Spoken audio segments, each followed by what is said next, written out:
Where speech fails, words speak a lot. Hello ladies and gentlemen, I Shreya Katyal welcome you all to today's talk. I'm standing at Marva Studios and today I'm witnessing a beautiful event, that is the Writers Meet 2019. So let's go and grab lots of knowledge from these eminent writers. What kind of vibrations are you getting from here? I'm very excited. I'm looking forward to it. Like seeing so many authors from different genre, I'm very excited for it. So being a writer, what is that thing that drives you to write? Like from where do you drive your ideas and किस तरीके से आपकी वो जो एक writing की कोई भी write up की beginning होती है, कहाँ से होती है, inspiration कहाँ से मिलती है? I get my inspiration from the society. I think pen is the biggest power to speak up. We cannot take dharnas for everything, but the pen gives us the power to shout, to let people get aware of the things happening in society. Like my book Innocent Wings is about learning disabilities in children. It's totally ignored factor in the society. Parents are completely ignorant about this. तो ये जो अभी आपने latest book लिखी है वो उसका inspiration आपको कैसे मिला था? What is the story behind it?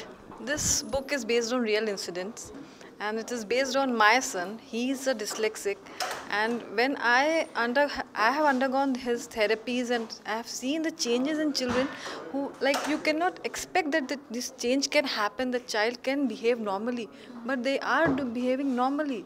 They are doing really good in academics and wherever they are because of the love and affection and the therapies they are getting.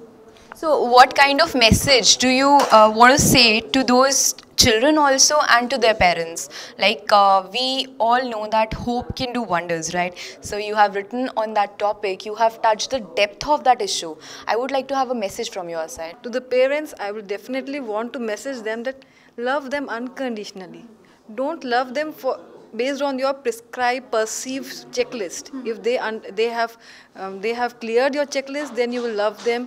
If they don't, they are not your degree or your accolade, but they are what they are.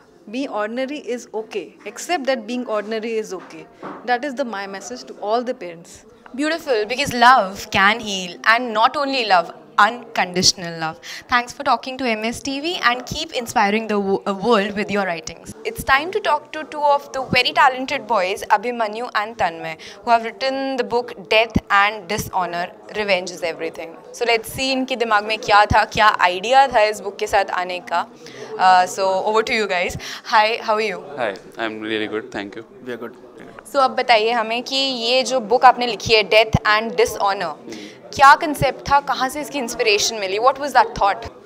If a person gets stuck at a point where there is no, like, he's getting dead end everywhere, he's getting framed for everything, and how does he cope out of it? What are the struggles that he faces, how he overcomes it, and all the conspiracies that are trying to hold him back. So it is a story about this one. It is a trilogy and this is the first part. This is, we have made the story as, you can say, as relatable to the, somehow to real life. That the life presents different sets of challenges to us. Okay, it can deceive us as well at times. So how a person overcomes it and how, like, revenge is, you can say it's more of a fictional thing, but how you overcome those challenges and how you face them head on and how you come out of it. We think that people are good or people are bad in our daily lives, but I don't think so. It is not the case. There is no white or no black. Everyone has shades of grey. So nobody is right or nobody is wrong. We as writers are not promoting revenge or anything in this book, but the protagonist, the lead protagonist, thinks that if he takes revenge, it will somehow cleanse his soul, it will make him sleep at the night, his inner demons won't haunt him. So it is just his thought. Okay, so it's kind of thing that it's a take on justice. Yeah. Okay तो आत्मा की शांति के लिए बदला लिया गया है और कोई हार्म करने के लिए नहीं है, राइट? अच्छा, it's your first book, right? So how was the experience writing it? Like the first book बहुत सारी चीज़ें कहती है फर्स्ट बुक, बहुत सारी चीज़ें सिखाती है फर्स्ट बुक, तो कैसा एक्सपीरियंस था? प्लीज शेयर करिए. So I have been writing since my childhood. Like when I was in school, I had written almost 500 short stories. My grandfather, my Nana ji, is a writer, so he has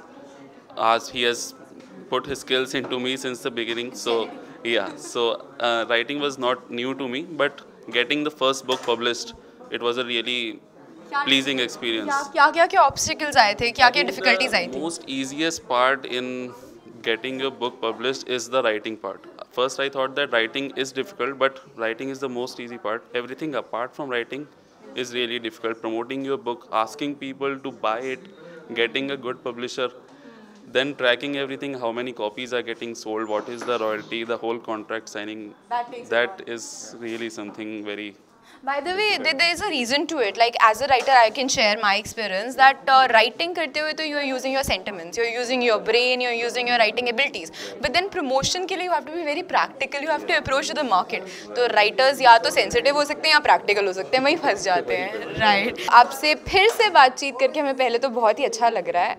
मैं जानना चाहती हूँ कि आज हमारी writers meet 2019 है, जिसके लिए हम यहाँ सब एकत्रित हुए हैं. कैसा लग रहा है आपको आज यहाँ के? बहुत अच्छा. मतलब पिछली दफ़ा मैं आई थी तो बड़ी यहाँ का माहौल देखा, बड़ा अच्छा लगा. बड़े इंटरेक्टिव लोग हैं, बड़े प्यारे लोग हैं. और सबसे बड़ी बात है कि अभी आप लोग साहित्य के लिए काम कर रहे हैं, ये बड़ी अच्छी बात है. इस तरीके की मीटिंग्स, इस तरीके के सेमिनार्स, अमालगमेशंस कितना इम्पोर्टेंट है और क्या महत्व रखती हैं, आपको क्या लगता है? पिछले दिनों से मैं देख रही हूँ कि पिछले कुछ सालों में से क्या हुआ था, हिंदी के जो रुझान था नए बच्चों का, वो ख़त्म सा था. भाषा लगभग से कहते हैं ना मरने की कगार पर थी. फिर धीरे धीरे क्या हुआ, फिर से नए लोग आए, नई हिंदी आई, नई भाषा को थोड़ा इजी बनाया, सरल बनाया. फिर नए बच्चों का रुझान फिर बदला. कल मैं मेले में थी तो मैंने देखा कि बड़े 20 से लेकर 30 साल के लोग बहुत ज़्यादा आए थे पुस्तक मेले में, और वो हिंदी वाले हॉल में. तो ये बड़ा अच्छा लगा. आप लोग इस तरह की इवेंट्स, छोटे छोटे प्रोग्राम्स ऑर्गेनाइज करते हैं, तो इससे ये होता है कि नए बच्चे देखते हैं, उन्हें अच्छा लगता है. तो भाषा को नहीं मरने देंगे. इस तरह से मुझे ऐसी फीलिंग, ऐसा महसूस होता है कि कम से कम ये जो चीज़ें हैं, ये एक बीमार हो चुकी भाषा को वापस जिला रहे हैं, प्राणदायिनी शक्ति दे रहे हैं, पैदा कर रहे हैं उनके अंदर एक जज्बा.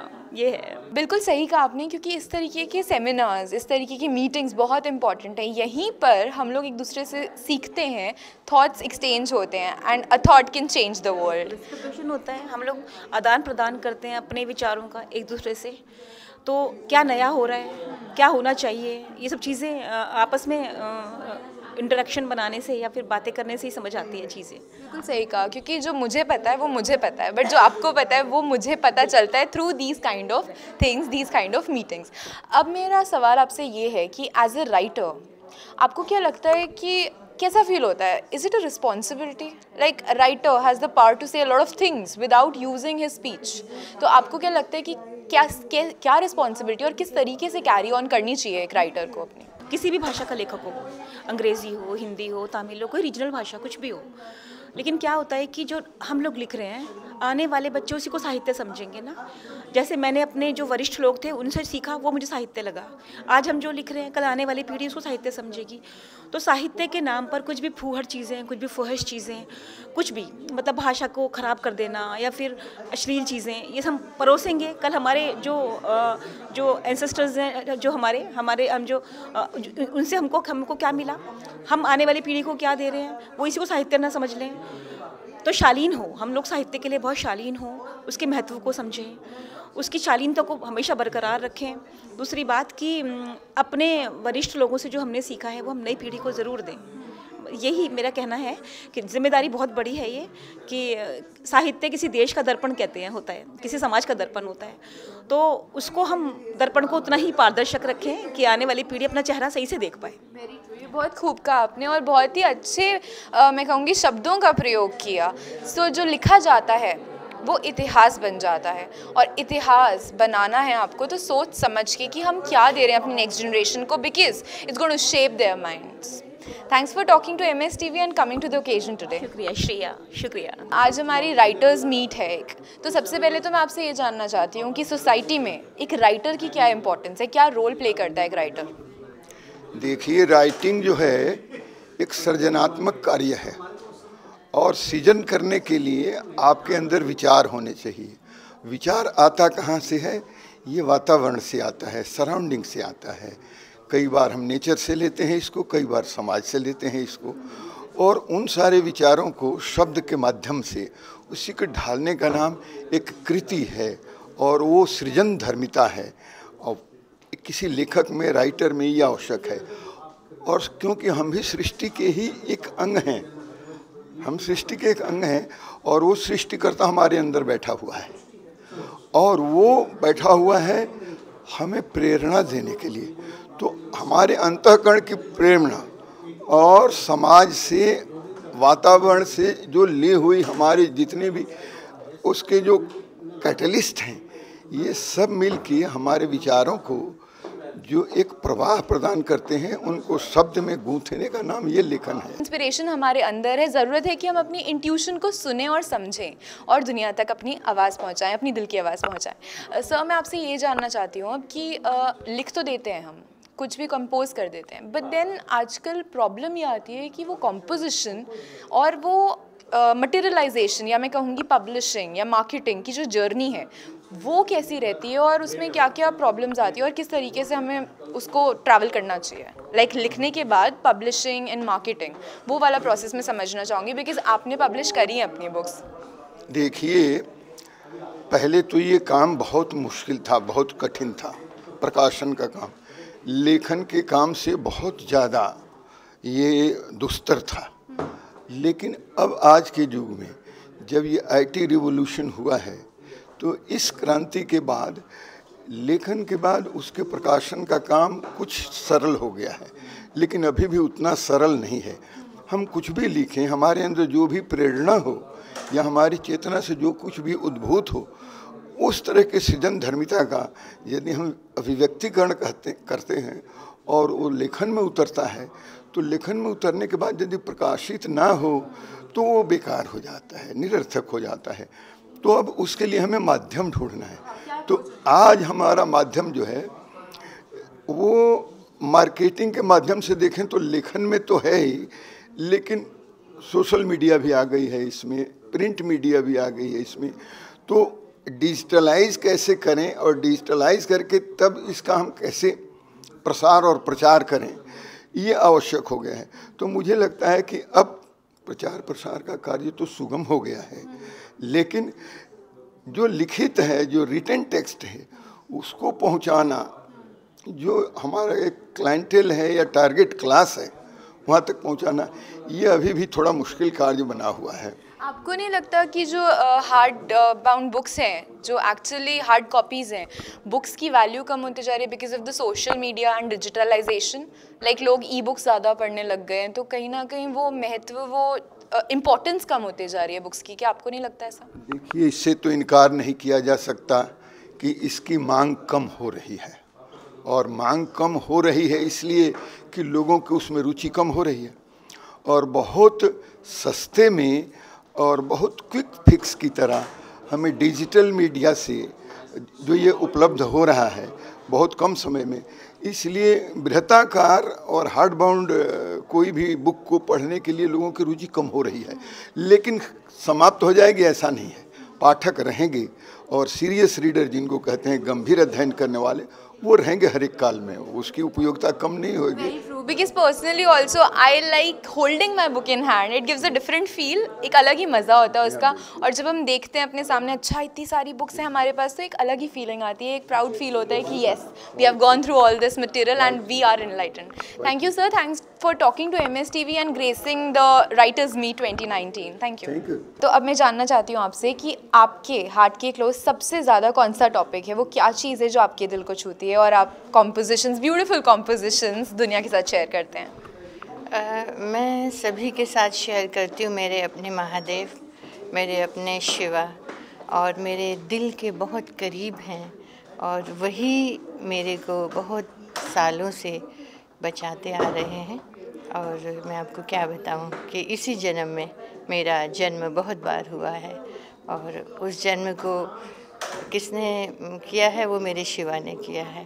तो मैं ध्यान, मेडिटेशन, साधना, माइंड, सोल एंड मैं सब ही मेरा सबसे ज़्यादा है, और उसी पे मैं ध्यान मेरा रहता है, और हर कदम मेरे अंदर शिवा के अलावा कुछ नहीं है। वही मेरे एक राइटर हैं, वही मेरे साधक हैं, मैं उनकी साधिका हूँ और आध्यात्मिक नाम मेरा माँ शिवनंदिनी है। ब्यूटीफुल। तो शिव ही शक्ति हैं। मैं भी कहती हूँ कि जब मैं भी कुछ लिखती हूँ तो शिव जी के थॉट्स हैं, हम तो सिर्फ उनके इंस्ट्रूमेंट्स हैं। आप कुछ शेयर करना चाहेंगे हमारे साथ, कोई अपनी कॉम्पोजिशन, कोई अपनी राइटिंग, कोई अपनी बुक? जी हाँ, मैंने बुक लिखी है निशब्द हूँ। क्यों निशब्द हूँ? क्योंकि मेरे शिव जो हैं उन्होंने ही मुझे शब्द दिए हैं। मैं कभी बहुत कम बोलती थी। निशब्द बन खड़ा हुआ, शब्द बन बड़ा हुआ, निशब्द को तो जान ले, शब्द को पहचान ले। ये मेरी किताब का एक छोटा सा चंद 2 लाइनें हैं। और महिलाओं के प्रति मैं बहुत डेडिकेटेड हूँ। महिलाएं जो हैं अपने जीवन में कितना वो संघर्ष करती हैं और उनके संघर्ष के साथ मुझे मालूम है मेरे साथ बहुत सारी महिलाएं जुड़ी हुई हैं। 5 स्टेट की महिलाएं हैं, मध्य प्रदेश, राजस्थान, छत्तीसगढ़, उत्तर प्रदेश और तमिलनाडु। उनके दिल के मैं करीब क्यों हूँ? क्योंकि मैं वो प्रेम मुझे करती और मैं उनको प्रेम करती हूँ। मैं सिर्फ प्रेम की बात करती हूँ। प्रेम ही सब कुछ है और प्रेम किसने सिखाया है? मेरे शिवा ने। ब्यूटीफुल। आपने बहुत खूब कहा कि लव, प्यार, प्रेम, इससे ज़्यादा शक्ति किसी चीज़ में नहीं है। अगर हमारे पास इसकी ब्लेसिंग हो, लव की ब्लेसिंग हो, तो इंसान अपनी औकात से ज़्यादा कर जाता है। Thank you ma'am, thanks for inspiring us and coming to the studio today and thanks for talking to MSTV। बहुत बहुत शुक्रिया, बहुत धन्यवाद संदीप मरवा जी जिन्होंने मुझे बुलाया और मैं उनके मैं बहुत शुक्रिया अदा करूँगा आप दोनों का और मैं पूरे स्टूडियो का शुक्रिया अदा करती हूँ। नमस्कार सब। नमस्कार, धन्यवाद। आपने ये सेमिनार आज अटेंड करा है, क्या लेकर जा रहे हैं यहाँ से जो आप लेकर नहीं आए थे आज? इस सेमिनार से बहुत बड़ी ऊर्जा मिली है और हम लोग जो निकलते रहते हैं बाहर, सब देखते रहते हैं। जो है आमतौर पे होता यह है कि जाने पहचाने लोगों के नामों के इर्द गिर्द ही ऐसे इवेंट सिमट के रह जाते हैं, लेकिन यहाँ हमने देखा कि नई पौध को केयर करने का काम किया जा रहा है कि आने वाली जनरेशन को हम कैसे इनरिच करें, कैसे एजुकेट करें और अपने पुरातन से, अपनी पुरानी पीढ़ी के वैभव से उनको अवगत कराएं। जो है अगर पुराना नहीं जाना जाएगा तो नया नहीं रचा जा सकता है, ऐसा हमारा मानना है। तो मरवाह जी का जितना भी काम होता है बड़ा प्रोग्रेसिव अप्रोच होता है और नए जो फ्यूचर बनाना है जिनको भारत का या देश का या समाज का, उनके ऊपर उनकी तवज्जो ज़्यादा होती है। ये फील किया हमने। जो है वेरी ट्रू, क्योंकि जो यंगस्टर्स हैं वो अपनी प्रीवियस जनरेशन से सीखते हैं और जो प्रीवियस जनरेशन है, जो एडल्ट्स हैं ऑलरेडी, वो अपने यंगस्टर्स से अप टू डेट रहते हैं। और ये मैं चाहती हूँ कि ये रिलेशनशिप चलते रहे क्योंकि this is the way we grow. Sir, मैं चाहूँगी एक इंस्पिरेशनल मैसेज आज की युवा पीढ़ी के लिए आपकी तरफ से। हमारी तरफ से मैसेज ये है कि बहुत सारे हमारे पुराने साथी किसी मुद्दे पे बात करते वक्त प्रवचन देने लगते हैं। नए बच्चों को प्रवचन नहीं चाहिए, उनको क्लू दीजिए आप और क्लू देके उनको उनके बुद्धि, विवेक और विचार पे छोड़ दीजिए।